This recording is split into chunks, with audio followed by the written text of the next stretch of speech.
adalah gembalaku, takkan kekurangan aku. Ia membaringkan aku di padang berumput hijau. Saudara-saudari yang terkasih di dalam Kristus, selamat pagi. Salam jumpa lagi dalam Sabda Siap Saji, Selasa 27 Agustus 2024, peringatan Santa Monica.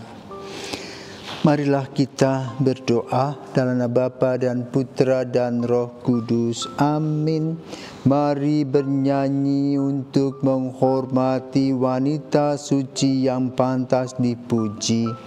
Hati berbakti sungguh tahan uji, selalu mengabdi.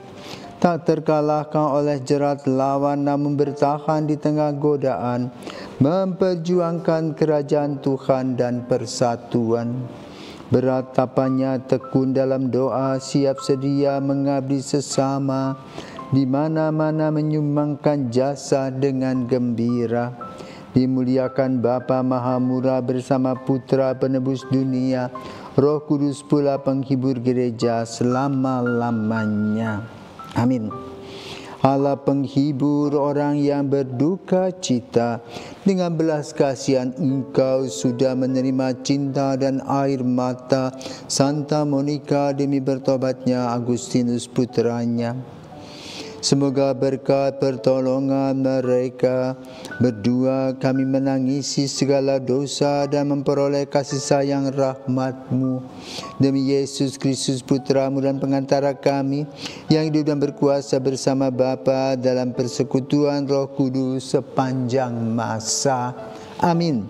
Tuhan bersamamu dan bersama rohmu. Inilah Injil Yesus Kristus menurut Lukas. Dimuliakanlah Tuhan.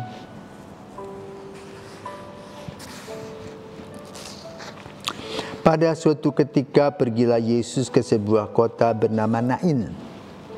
Para murid serta banyak orang pergi bersama dia. Ketika ia mendekati pintu gerbang kota, ada orang mati diusung keluar, yaitu anak laki-laki tunggal seorang, ibu yang sudah janda. Banyak orang kota itu menyertai janda tersebut. Melihat janda itu, tergeraklah hati Tuhan oleh belas kasih. Lalu Tuhan berkata kepadanya, "Janganlah menangis." Dihampirinya usungan jenazah itu dan disentuhnya. Maka para pengunjung dan pengusung berhenti. Tuhan berkata, "Hai pemuda, aku berkata kepadamu, bangkitlah." Maka bangunlah pemuda itu, duduk dan mulai berbicara. Yesus lalu menyerahkannya kepada ibunya. Semua orang itu ketakutan dan mereka memuliakan Allah sambil berkata, "Seorang nabi besar telah muncul di tengah-tengah kita, dan Allah telah mengunjungi umatnya." Maka tersiarlah kabar tentang Yesus ke seluruh Yudea dan ke seluruh daerah sekitarnya. Demikianlah sabda Tuhan, terpujilah Kristus. Saudara-saudari dan para pirsawan, selamat pagi. Hari ini kita memperingati seorang ibu yang amat sangat luar biasa, seperti ibu-ibu lain. Contoh kecil ya di sekitar saya. Ada ibu yang boleh katakan sederhana, mempunyai anak banyak, suaminya bekerja tetapi tidak mencukupi. Maka dia memulung apa saja yang bisa dipulung untuk dijual. Waktu itu belum ada pemulung seperti yang saat sekarang, botol-botol plastik. Ibu ini sudah mulai dengan mengumpulkan botol-botol plastik. Kemudian juga dia mengumpulkan bunga-bunga Jepun, dijual. Untuk apa? Menambah-nambah uang nasi anak-anak. Tanpa rasa malu, dia katakan, "Ampatnya aku tidak mencuri. Aku bekerja, menggunakan akal sehat." Nah, saudaraku terkasih, para ibu di dunia itu mirip-mirip seperti itu. Artinya apa? Berjuang keras demi kasih kepada anak-anaknya. Nah, kali ini kita memperingati seorang janda bernama Monica, seorang ibu istri, bukan janda, seorang ibu, itu Monica yang menikah pada usia 20 tahun. Beliau adalah berasal dari Tagaste di Afrika Utara yang menikah dengan seorang pemuda bernama Patricius pada usia ke-20.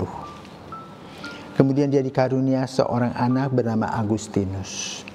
Ibu ini tekun berdoa, tetapi beda dengan suaminya seperti langit dan bumi. Rupa-rupanya Patricius mengandung atau mempunyai agama yang disebut dengan istilah free thinker, ya, orang ateistik, agnostik, tidak percaya Tuhan. Maka dia mentertawakan ibunya. Nah, karena Patricius itu tidak mengenal Tuhan, maka perilakunya pun juga menyakitkan hati istrinya. Bermain mata dengan perempuan-perempuan lain, berjudi, mabok-mabokan, dan seterusnya, dan seterusnya. Apa yang dibuat oleh Monica? Dia sadar bahwa dia menikah dalam gereja yang tidak boleh bercerai. Maka dia berusaha dengan air mata untuk mengubah suaminya. Tapi rasanya sia-sia. Setelah kira-kira 18 tahun, ada malapetaka yang lebih besar. Ketika suaminya menyeleweng, itu kan bukan belahan jiwanya. Sakit hati, tetapi tidak seluruh tubuh sakit. Nah, dia mendengar, ya, dari orang-orang ketika Agustinus bermain-main mata dengan seorang gadis dan melahirkan seorang anak bernama Deodatus. Hancur hatinya berkeping-keping, rasa malu yang dahsyat hadir dalam ibu ini, dan ibu ini terus berdoa sambil menangis. Menangisi nasibnya, menangisi anaknya. Namun Tuhan mendengarkan. Akhirnya apa? Agustinus meninggalkan Afrika Utara dan dia masuk ke kota Roma. Ibunya menyusulnya. Dan di sana dia bertemu dengan seorang uskup namanya Ambrosius. Nah, Ambrosius ini bisa memberikan nasihat, motivasi kepada Agustinus betapa dia bersyukur mempunyai seorang ibu yang pendoa. Betapa dia harus bersyukur karena Tuhan memberi seorang ibu yang luar biasa baiknya. Bahkan menyusul anaknya ketika anaknya limbung. Namun dengan pertemuan dengan Bapak Uskup Ambros, di atas doa-doa Santa Monica, Agustinus bertobat. Dan diiringi juga dengan pertobatan sang suami Patricius. Betapa bahagianya Ibu Monica saat itu. Berpuluh tahun bersujud dengan air mata, mempersembahkan suami dan putranya demikian rupa, tak kenal lelah. Tuhan mendengarkan doanya. Kedua-duanya bertobat, dan bahkan anaknya menjadi pujangga gereja nanti pada waktunya. Terima kasih Ibu Santa Monica yang telah dengan tekun berdoa setiap saat membawa permohonan untuk anak dan suaminya, sebagaimana ibu-ibu lainnya di dunia ini yang sibuk dengan anak-anaknya, dengan suaminya, kadang-kadang lupa dirinya.